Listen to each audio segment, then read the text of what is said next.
திருப்பத்தூர் மாவட்டம் குருசிலாப்பட்டு காவல் நிலையத்தில் இளம்பெண் புகாரின் பேரில் காதலனை போலீசார் கைது செய்ததால் உறவினர்கள் சாலை மறியலில் ஈடுபட்டனர். இருவரும் ஒன்றாக உள்ள புகைப்படத்தை பேஸ்புக்கில் பதிவிடுவேன் என காதலன் கவியரசு மிரட்டியதாக கூறப்படுகிறது. பண்ணுங்க உங்க பையன் பண்ண நியாயமா தப்பான அவங்க பாத்துக்கலாம். சரிங்களா? உங்க பையன் பண்ணது போட்டோஸ்லாம் வீடியோஸ்லாம் வச்சுக்க தப்பு. நீங்க முதல்ல எழுந்து போங்க. இல்ல நீங்க இது போல சாலை மறியல் பண்ணது முன்னாடியே எஃப்ஐஆர் போடுவோம்.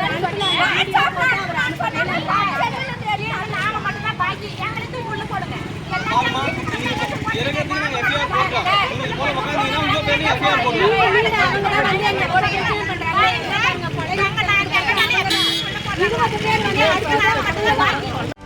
செய்திகளை உடனுக்குடனும் துல்லியமாகவும் தெரிந்து கொள்ள சப்ஸ்கிரைப் பண்ணுங்க.